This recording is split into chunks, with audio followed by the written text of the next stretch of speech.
Bonjour à tous, Johnny Johnny à l'antenne. Bienvenue dans ma chaîne Martelissa, l'avenir et l'argent.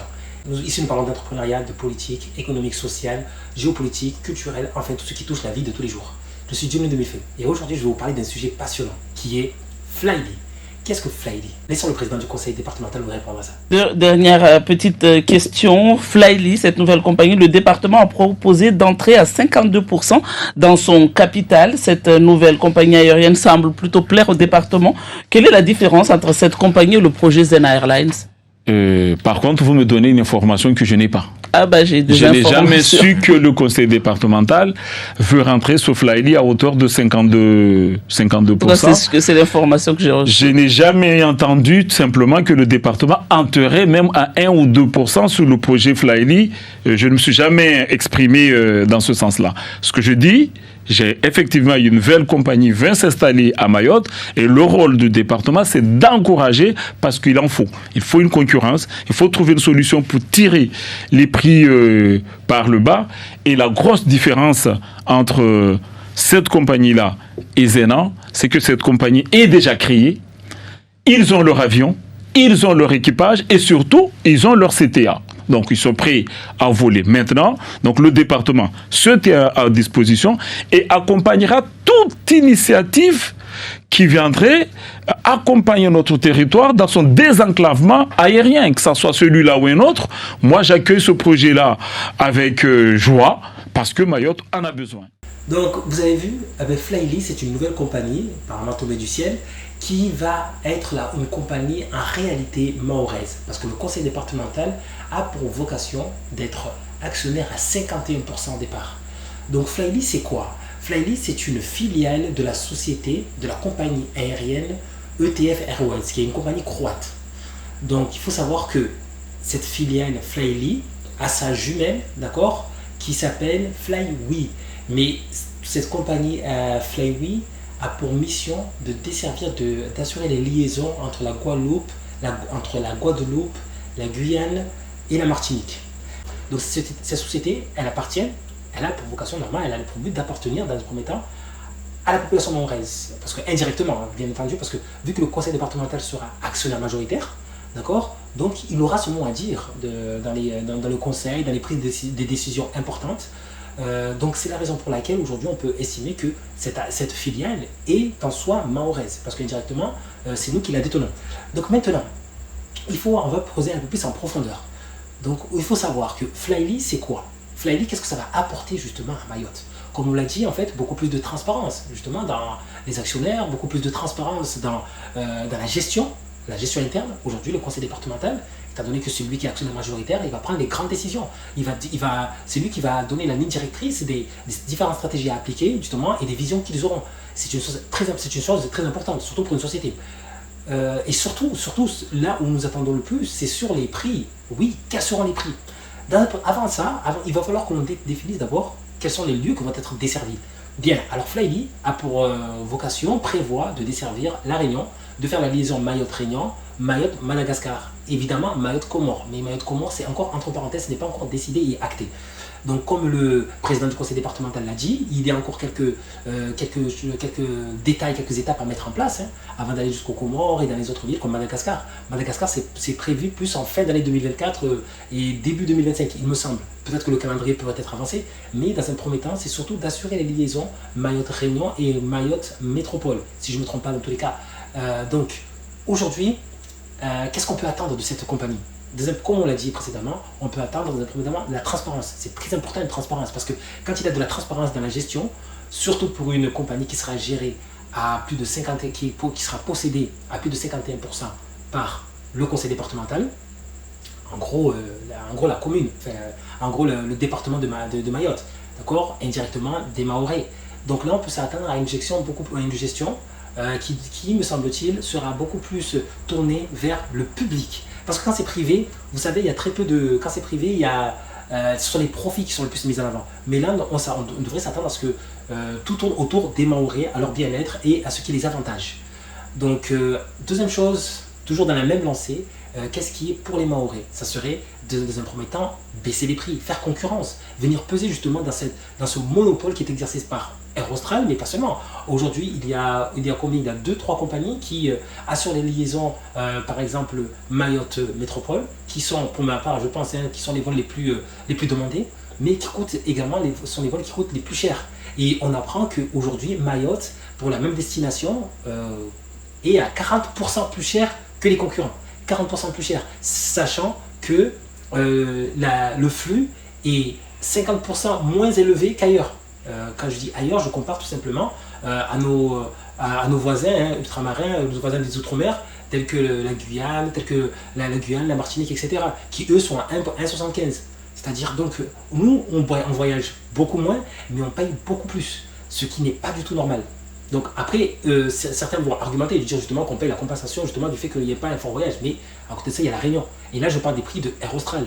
Quand Corsair est revenu sur le marché, parce que Corsair était déjà présent, en 2012, il y avait plusieurs acteurs économiques qui assuraient les voies aériennes, justement les liaisons Mayotte Métropole. Là, je parle de vol direct. Mais les prix étaient, chacun avait sa part. Les prix n'étaient pas moins chers, mais chacun avait sa part. Aujourd'hui, nous, on s'attend à ce que, étant donné que Flyly appartient au département et que le département va dans le sens de la population mahoraise, c'est-à-dire qu'il baisse les prix, qui nous accable, qui pèse extrêmement lourd sur notre budget de vacances. D'accord, une famille qui part en vacances, c'est pas moins de 5 000 euros. D'accord, donc, et pour le même trajet, on apprend qu'on est censé payer 40% moins cher. Ça veut dire que sur un billet de 1 000 euros, 40% moins cher, vous devez l'avoir en normal à 600 euros. Donc c'est exorbitant tout ce qu'on a payé jusqu'ici. Avec l'arrivée de Corsair, on s'attendait à ce que les prix dégringolent et baissent. Pas du tout. Ils n'ont fait que s'aligner à Air Austral ou même à Kenya. Donc aujourd'hui, avec Flyly, on peut s'attendre à de bonnes choses. Mais attention encore une fois. Comme je dis, attention encore une fois. La compagnie, ce qui n'est pas encore acté, parce que le président dit même qu'il n'était pas au courant de ça.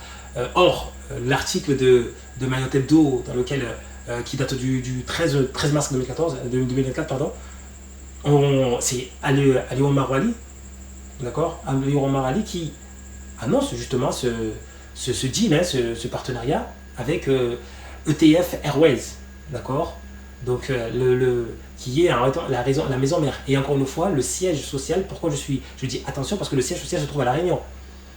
Donc, est-ce qu'on ne rentrerait pas dans un autre système de tutelle, comme on a l'habitude de le voir, avec les grandes compagnies qui se trouvent ici à Mayotte? Ça veut dire que c'est Mayotte, en réalité, tout est géré à La Réunion et Mayotte est toujours sous tutelle pour toutes les grandes décisions, toutes les grandes demandes. Aujourd'hui, la compagnie Flyly a toutes les certifications, a les flottes. D'ailleurs, ils ont annoncé une flotte de 2 avions, il me semble, pour assurer les liaisons, que ce soit Mayotte-Majenga ou Mayotte-Réunion et Mayotte Métropole. Donc aujourd'hui, tous les voyants semblent être ouverts. Mais encore une fois, il faut rester méfiant. Parce que rien n'empêche la société Flyly de se mettre dans une position d'oligopole, c'est-à-dire de s'aligner avec les prix de Corsair, de Kenya Airways et surtout de Air Austral, qui impose un énorme lobbying justement sur le marché aérien de Mayotte. De la zone, tout simplement de la zone océan Indien. Parce qu'il faut savoir que là, le fait que Flyly se positionne, ils vont à la fois marcher sur les plates-bandes directement de Air Austral, sur les longs courriers, c'est-à-dire comme je disais, Mayotte Métropole, mais également sur toutes les liaisons concernant la région.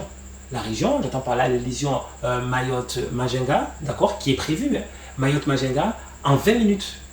20 minutes, qui dit mieux? Mayotte-Majenga, Mayotte-Comores. Ce n'est pas encore acté, mais c'est à venir. C'est indispensable. Et là, on ferait de l'ombre à Kenya Airways. Donc Kenya Airways, ça va être très compliqué là. Le lobbying il ne pèse plus autant. Et on sait très bien que c'est très politique. Parce que Air Austral, les parts d'Air Austral sont aussi détenues par le département de La Réunion. Donc vous voyez, ici, le fait que Mayotte, le conseil départemental de Mayotte possède également des parts de façon majoritaire dans cette société, dans cette filiale, nous amène à nous détacher en fait de ce lobbying, de ce poids politique que faisait peser Air Austral sur l'ensemble de tous les acteurs qui cherchaient à pénétrer le marché de l'océan Indien. Et ça a pesé pendant des années, c'est la raison pour laquelle Corsair et d'autres compagnies se sont retirées. Après, il y a d'autres raisons techniques, notamment le fait que la piste de Mayotte ne puisse pas accueillir de plus gros engins. Mais pas seulement, il y a eu un gros lobby qui a été fait. Jusqu'à aujourd'hui, on a vu Interrail, ce qui est arrivé à Interrail. Ce n'est pas anodin tout ce qui est arrivé. Donc ça c'est une autre parenthèse sur laquelle nous reviendrons. Mais aujourd'hui, là, je voulais qu'on fasse, qu'on mette en fait les lumières sur Flyly, d'accord, et qu'on puisse répondre à la question, pourquoi Flyly et pas Zena? Alors que Zena, c'est un pur produit mahorais. Je vous rappelle que ce sont les frères Nouveau qui sont derrière le projet Zena. D'ailleurs, il y a une vidéo qui va sortir, que nous avons faite et qui sortira prochainement, dans les prochains jours, justement concernant Zena. Parce que Zena, aujourd'hui, a longtemps sollicité justement la participation. Zena a longtemps sollicité la participation du conseil départemental dans le capital de la société. Mais a souvent été rebooté après maintes demandes parce qu'il y a eu de nombreuses difficultés, notamment dans la levée de fonds, dans les investisseurs qui se retirent et qui reviennent, qui se rétractent, etc. Dans l'obtention des certificats, c'est très important d'avoir les certificats nécessaires, etc. Donc nous reviendrons sur le projet Zena et c'est ce qui a fait, c'est ce que le président du conseil départemental met en avant en disant que justement il manquait plusieurs éléments qui empêchaient le département de s'engager davantage justement dans le projet Zena. Donc aujourd'hui, Flyly, encore une fois, c'est une bonne nouvelle. C'est une bonne nouvelle parce que ça met davantage Air Austral dans les difficultés.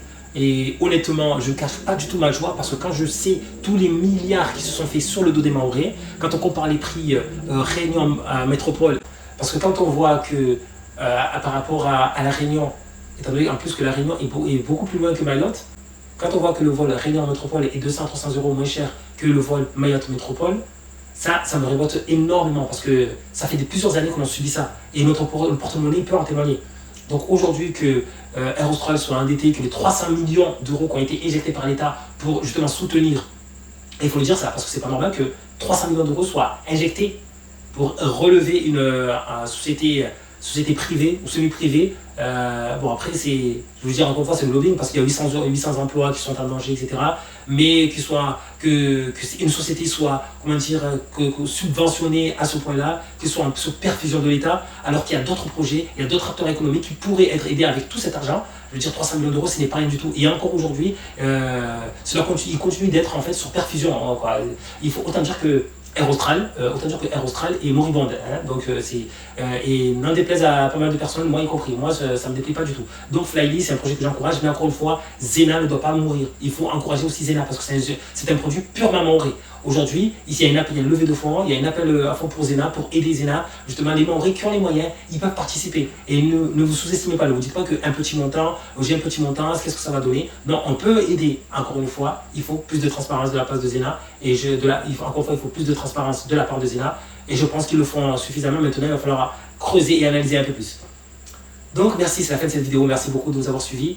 Donc je suis Denis de Millefeuille et encore une fois, nous avons pour objectif de faire rayonner Mayotte. Donc tout ce qui a pour vocation de faire rayonner Mayotte, de faire rayonner l'Afrique dans son ensemble, c'est un sujet dont on doit parler et dont on doit mettre au courant le maximum de personnes.